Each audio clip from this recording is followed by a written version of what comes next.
Presenting the transcription feature, Superman. Up in the sky. Look! It's a bird. It's a plane. It's Superman. Presenting the transcription feature, Superman. Up in the sky. Look! It's a bird. It's a plane. It's Superman. Now, Superman, valiant fighter for truth and justice, champion of the weak and the helpless, who has appeared on Earth with a physical structure never before attained by mortal men.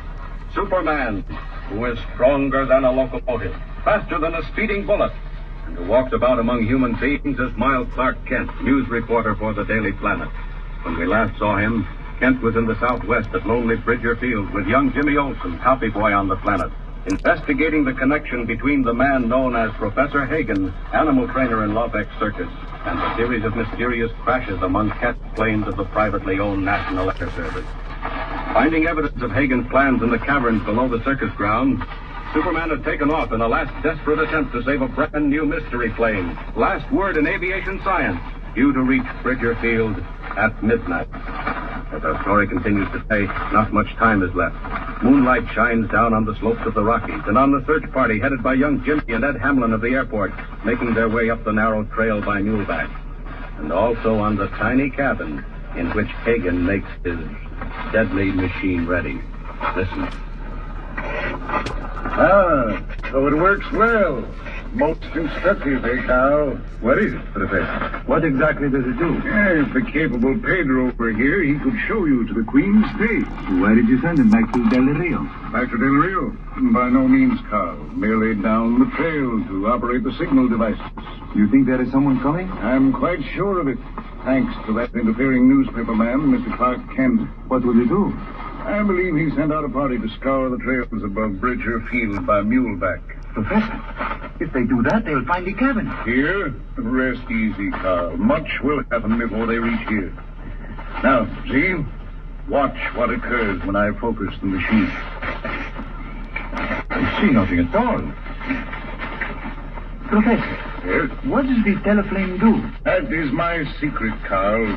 It stretches out into the dark, silently, invisibly, till it meets the metal of the plane's engine. Then what? Then heat, terrific heat, 10 times hotter than the electric arc.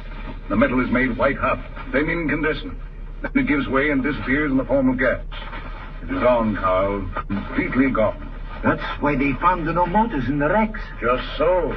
And it is also why they will find no trace of this mystery ship at all. It will vanish completely, Carl, like a puff of smoke in the wind. In something less than 9 minutes. Now, stand by again while I make another adjustment. But be careful, my friend. Be careful to keep well out of range.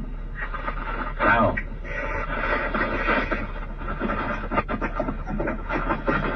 Watch out, Jimmy. Don't try to guide the mule. I'm not, Mr. Hamlin. He knows more about these trails than you do. Now, wait, let's pull up under there. Oh, boy. Oh. You think we ought to stop, Mr. Hamlin? How much time is there? Wait till I take a look at my watch, Jimmy. 8 minutes to 12. Gee, if that's right, Mr. Hamlin, we gotta keep going. There isn't time to stop. We're doing all we can. Hey, Jimmy, did Kent tell you just where to find this cabin? No, he wasn't sure. He said it was someplace that overlooked the field. Oh, then we're on the right track. Up ahead away, we'll find the shack. Mr. Hamlin, come on. We've got to find the cabin. Take it easy, boy. Hurrying will just get us killed. Can't take these narrow trails at a gallop. Where are we? Where have we got to? Wait a minute, let's see. We're on what's called the chasm trail. Right up ahead is the narrowest part of it. You see where the moonlight shines against the rocks? Golly, it looks plenty narrow. And it is. It's sort of a shelf. Sticks out over nothing. Well, what about it? Are you game to try it? If it'll stop what's going to happen down there in our field, I'll try it. Listen, Mr. Hamlin, what about the others? Where do you think they'd got to? The other trail parties? Well, one of them took the hogback, and the third went around by Sunset Canyon. Are there cabins up there, too? Yes, indeed, and they all have a view of the field. Well, come on, let's get going, Mr. Hamlin. If there is anything up there, we've got to find it in the next 7 minutes. Better let me go ahead, Jimmy. Especially when we get to the shelf. All right, but I'll be right behind. Be careful now.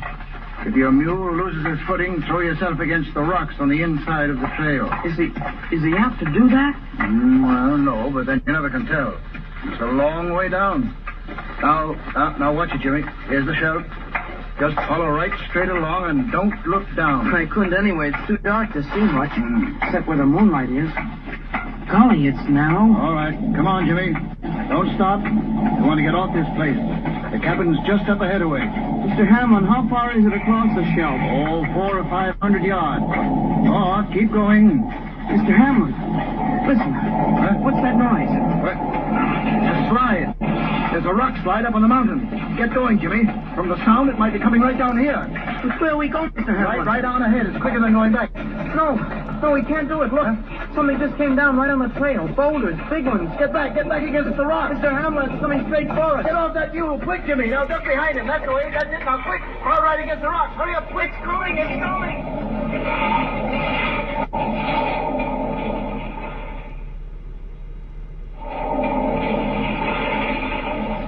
Down from the top of the mountain hurtles the mass of rock and earth. But suddenly another sound fills the air. A great rushing of wind. Superman comes streaking over the trail. What? It's Jimmy. Jimmy and Ed Hamlin. They're right under that slide. Down.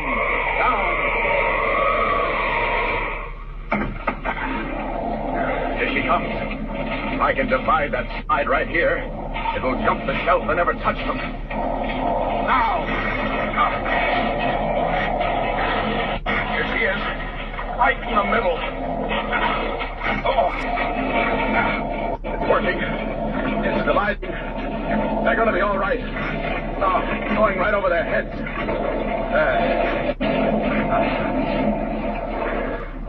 Now for Hagen.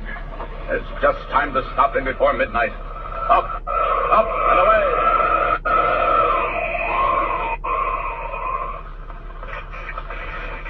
Almost ready now. What's the clock say, Carl? 2 minutes to 12. 2 minutes to go. 2 minutes more, my Carl, and we are now paid. Professor, is there any sign yet of the plane? No, not yet. Will it be on time, do you think? I think so. If what I've heard is true, it flies to the split second. Machine. Yes? Is it ready? Quite ready, Carl. When the plane appears, I start the teleflame in operation. Once started, it will do its work wherever it is pointed. But mind, my friend, keep out of its way. Professor, Yes? look. Up there in the west. Lights. Wing lights of a plane, Carl. That's it. It's coming. Just a few seconds more now till it gets above the fields. It's coming like a lightning bolt. Professor Hagen, what speed? Look. And when it hits the Hagen teleflame, it will be even more like a lightning bolt, Carl. It will burst into flames like a meteor. Now I start the teleflame. I hear it. I hear it flying. No, don't be ridiculous. You can't hear it this far off. You hear the teleflame. No, it's not the teleflame. It's something else. Right over our heads. Professor, look. Look. Now then, the plane is above the field. Good thing the moon is up so we can see. Now watch, Carl. Watch. Professor, there's a man. A man in the sky right over us. Here he comes. Drop that machine. Shut it off. Who's that? Carl, stop him. Get him. I said stop that machine. Professor, look out. Quick. Too late, my friend. Now. No, it's not too late. Just watch this, Hagen. He's got the machine. Carl, stop him. Shoot him. Turning it around. Stop. Now then. He's pointing it at us. The cabin. The whole cabin is coming down. Look out, Carl. Look out, Carl. Shoot him. Oh, stop, Jimmy. Pull up. Oh, boy, that was a narrow escape. Gosh, that rock slide almost got us, Mr. Hamlin. What about the cabin? Where is it? Never mind the cabin. Look down the valley. Toward the field, Jimmy. Look. The plane.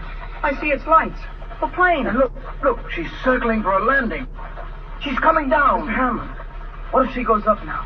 What if she catches fire? The cabin. Make for the cabin. No. It's too late for that. She's got a chance here. Wait a minute.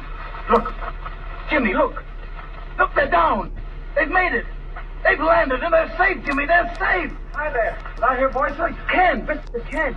Golly, where did you come from? Up the other trail. Did you see what happened? Oh, Ken did. We just watched it.